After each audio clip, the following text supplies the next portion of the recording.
तो अब हम बातें करते हैं कि यूक्लिड ने क्या-क्या काम किया, उसके इंट्रोडक्शन से शुरू करते हैं। तो चलिए एक फिलॉसफिकल पॉइंट ऑफ व्यू से चलते हैं। एक हम स्टोरी के माध्यम से समझने की कोशिश करते हैं। जैसे कि आप जानते हैं एक फ़िलॉसफ़र के बारे में, और थोड़ा-सा आपको समझा दें, एक फ़िलॉसफ़र और एक पागल में थोड़ी-सी क्या डिफ़रेंसेस होती है। ज़्यादा डिफ़रेंसेस नहीं है, बट छोटे-से डिफ़रेंसेस हैं। या फिर हम किसी को ये बात कह देते हैं कि ये अपने काम में पागल है, इसका मतलब ये नहीं कि वो पागल होता है। दरअसल उसका मीनिंग अलग होता है। मीनिंग ये होता है कि वो अपने काम में जी-जान से, लगन से लगा हुआ, उसको अपने काम के अलावा कुछ दिखाई नहीं देता है। वो जो भी सोचता है, लेकिन उसका एक सोचने का एक एम होता है, एक एम्बिशन होता है। तो चलिए एक फ़िलॉसफ़र्स के बारे में सोचते हैं, एक पागल के बारे में सोचते हैं। एक पागल के बारे में अगर हम बातें करें तो पागल अ, उसके जो बात करने का जो पॉइंट्स होते हैं वो थोड़े-थोड़े देर पे चेंज होते रहता है। कभी पॉलिटिकल बातें तो कभी रिलीजियस बातें। उसका एक अरेंजमेंट नहीं होता है, एक सीरीज़ नहीं होता है, कभी कुछ बोलेगा, लेकिन वो जब बातें करता है तो बहुत लंबी-लंबी बातें करता है। या फिर आप देखिएगा जब कोई व्यक्ति अ मद्यपान अगर करता है तो उससे भी क्या देखते हैं कि उसको तरह-तरह की जो सारी ज्ञान की बातें उसके अंदर से निकलने लगती है। लेकिन वो स्टैटिक नहीं होता है, वो चेंज होते रहता है। वो ऊट-पटांग, उल-जलूल बातें करेगा और आपको कभी-कभी सही भी लगेगा, कभी-कभी सही नहीं भी लगेगा, लेकिन वो उसका एक सिस्टमैटिक अरेंजमेंट नहीं होता है, इसलिए हम उसको पागल कहते हैं। लेकिन एक फ़िलॉसफ़र भी जो बात करता है, वो भी आपको सामान्य से अलग होता है। उस पे आपको विश्वास नहीं भी हो सकता है, लेकिन एक फ़िलॉसफ़र जो होता है, एक छोटी-छोटी बातों को भी जब सोचना शुरू करता है, तो उसके अंतिम लक्ष्य तक जाता है और उनका मानना होता है कि हम जो काम करते हैं, जो सोचते हैं, उसका परिणाम या तो सही होगा, या तो गलत होगा, या तो अच्छा होगा, नहीं तो बुरा होगा। ठीक है? अच्छा होगा तो ठीक है, बुरा होगा तो उससे भी सीखते हैं कि ये काम हम क्यों करना चाहिए और क्यों नहीं करना चाहिए, इसके बारे में हमें जानकारी मिलती है किसी काम को करने से। तो एक फ़िलॉसफ़र एक सिस्टमैटिक वे में सोचता है। जैसे एक आयरन और मैग्नेट के बारे में बात करें तो मैग्नेट के अंदर भी मैग्नेटिक डोमेन होता है और आयरन के अंदर वो डोमेन होता है।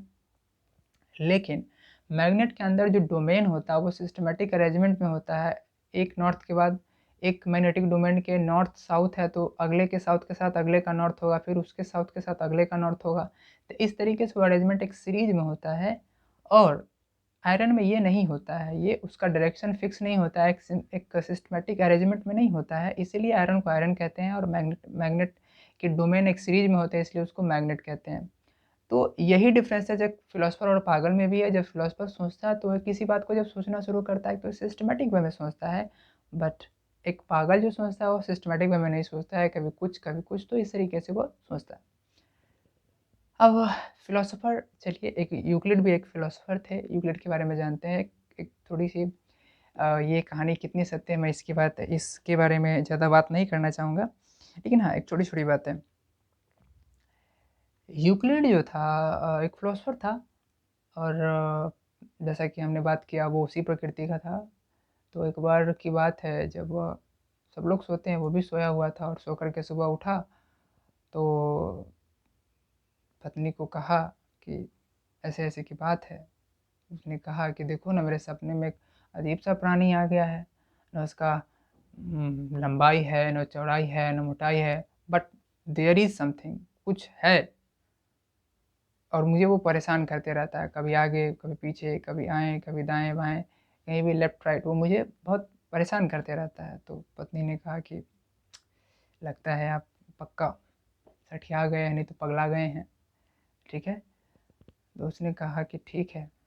और एक बात बता दूँ जो व्यक्ति अपने काम में संलग्न होते हैं, अपने काम में जुटे होते हैं अपने काम में, उसको सामने वाला क्या कमेंट करता है उससे कोई फ़र्क नहीं पड़ता, वो अपने काम में लगा रहता है। वो भी वैसा ही व्यक्ति था, अपने काम में फिर लग गया।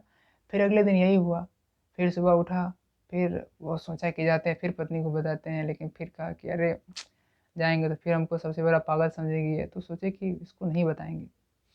और उसने सोचा कि क्यों ना अपने जैसा आदमी को ढूँढा जाए, ठीक है? स्वाभाविक सी बात है। एक पागल व्यक्ति आपको कितना भी समझाना चाहे कि जो पृथ्वी है वो ट्रायंगल के साइज़ का है, तो आप नहीं मानेंगे, कतई नहीं मानेंगे। लेकिन एक पागल दूसरे पागल को ये बात अगर समझाना चाहे तो वो आसानी से उसको समझा सकता है, ठीक है? क्योंकि वो उसी प्रवृत्ति का है। तो उसकी बातों को वो मान लेता है, लेकिन आप उसकी बातों को नहीं मानेंगे। ये फिलोसफर्स के लिए भी हम यही बातें कह रहे हैं कि वो अपने ही जैसे आदमी ढूंढ रहे थे, जो कि हम जिस जो पॉइंट ऑफ व्यू से सोच रहे हैं, हमारी जैसी प्रवृत्ति होगी, उसी प्रवृत्ति के लोगों के साथ ही जाते हैं, तो हमारी बातें जो होती है लगभग लगभग मैच कर जाती है और उनके साथ हम अच्छे से बात कर पाते हैं। हमारे इंटरेस्ट एक ही होते हैं, इसलिए हम एक दूसरे के साथ अच्छे से घुल मिल जाते हैं। तो फिलोसफर ने अपने ही तरह के एक फिलोसफर्स को ढूंढा, उसके साथ फिर बातचीत की कि देखो ना, मेरे सपने में एक अजीब सा प्राणी आता है, बहुत परेशान करता है। हालांकि वो भी हंसा, लेकिन फिर कहा कि नहीं यार, तुम्हारी बात हम मानते हैं, ज़रूर तुम्हारी बात मानेंगे, है ना। तो कहा कि ठीक है, तुम्हारी बात मानेंगे हम, लेकिन पहले बताओ हमको कि उसका कुछ नाम तो दोगे ना। बिना नाम का आप बात कर रहे हैं, फलाना फलाना, अब नाम उसका दे दोगे तो थोड़ा सा आसानी होगी। तो उसने कहा कि चलो उसका क्या नाम दे। तो कहा कि ठीक है, उसको हम पॉइंट कह दें। तो माय फ्रेंड्स, जो ज्योमेट्रिकल फिगर जिसके बारे में हम बात कर रहे हैं, जिसका ना लेंथ होता है, ना ब्रेथ होता है, ना हाइट है, उसको उसने क्या नाम दिया? पॉइंट। यानी कि पॉइंट क्या है? एक ज्योमेट्रिकल फिगर है जिसका ना लेंथ है, ना ब्रेथ है, ना हाइट है। अब इसके डेफिनेशंस पर भी कंट्राडिक्शंस हैं। कैसे? अब जिसका लेंथ ब्रेथ हाइट नहीं है उसको आप देख ही नहीं सकते हैं, उसका क्या होगा? उसका वॉल्यूम नहीं होगा। लेंथ ब्रेथ हाइट नहीं है तो उसका एरिया भी नहीं होगा, राइट।